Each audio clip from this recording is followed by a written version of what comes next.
ৰাজ্য চৰকাৰে ডক্টৰ ভূপেন হাজৰিকাৰ স্মৃতিক সজীৱ কৰি ৰাখিবলৈ ধলা শদিয়াৰ ডক্টৰ ভূপেন হাজৰিকা সেতুৰ 0 পইণ্টত আমি ভূপেন হাজৰিকা ডাঙৰীয়াৰ এটা বিশাল প্ৰতিমূৰ্তি নিৰ্মাণ কৰিবলৈ সিদ্ধান্ত লৈছোঁ। অসম আৰু অৰুণাচলৰ যি অতীজৰ সম্পৰ্ক, সেই সম্পৰ্কক ডক্টৰ ভূপেন হাজৰিকাই আৰু অধিক শক্তিশালী কৰিছিল। সেইকাৰণে এই প্ৰতিমূৰ্তি আমি ধলা শদিয়া দলং বা ডক্টৰ ভূপেন হাজৰিকা সেতুৰ 0 পইণ্টত স্থাপন কৰিবলৈ সিদ্ধান্ত লৈছোঁ।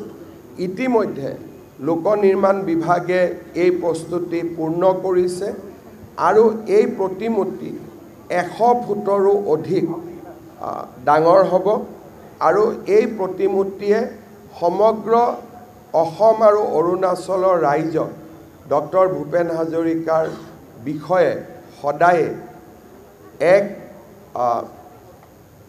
প্ৰেৰণাৰ প্ৰতীক হৈ যাতে থাকে, তাৰ বাবে ই সমন্বয় আৰু প্ৰেৰণাৰ প্ৰতীক হোৱাৰ ক্ষেত্ৰত আমাক সহায় কৰিব।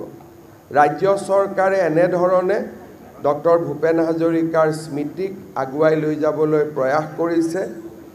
আৰু এটা আমি প্ৰচেষ্টা কৰিছোঁ, সেয়া হৈছে অসমৰ প্ৰত্যেকখন চহৰত এটা পথ ডক্টৰ ভূপেন হাজৰিকাৰ নামত উৎসৰ্গা কৰা আৰু সেই পথটো ৰাজ্য চৰকাৰে সজাই পৰাই তুলিব আৰু এটা পথ ডক্টৰ ভূপেন হাজৰিকাৰ নামত উৎসৰ্গিত হ'ব। এই ধৰণে আমি কেইবালানিও প্ৰচেষ্টা লৈছোঁ। মই পুনৰ এবাৰ আজিৰ এই দিনটোত ডক্টৰ ভূপেন হাজৰিকা ডাঙৰীয়াৰ প্ৰতি কৃতজ্ঞ অসমবাসী ৰাইজৰ হৈ শ্ৰদ্ধাঞ্জলি জনাইছোঁ।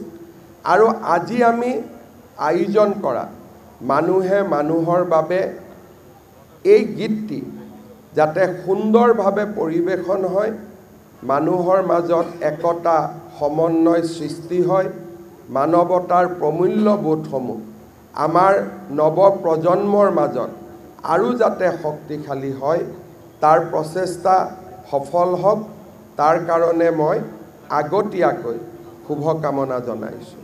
শেষত এষাৰ কথাৰে সামৰণি মাৰিছোঁ। অসম আন্দোলনৰ শ্বহীদসকলক সুঁৱৰি ডক্টৰ ভূপেন হাজৰিকা ডাঙৰীয়াই শ্বহীদ প্ৰণামো তোমাক এক অমৰ গীতৰ সৃষ্টি কৰিছিলে। 10 ডিচেম্বৰত আমি গুৱাহাটীত যিটো সুবিশাল অসম আন্দোলনৰ শ্বহীদ স্মাৰক নিৰ্মাণ কৰিছোঁ, 10 ডিচেম্বৰত আমি তাৰ শুভ উদ্বোধন কৰিম। সেইদিনাখন সমগ্ৰ অসমতে আকৌ এবাৰ শ্বহীদ প্ৰণামো তোমাক এই গীতটো এনেধৰণে আমি পৰিৱেশন কৰিম।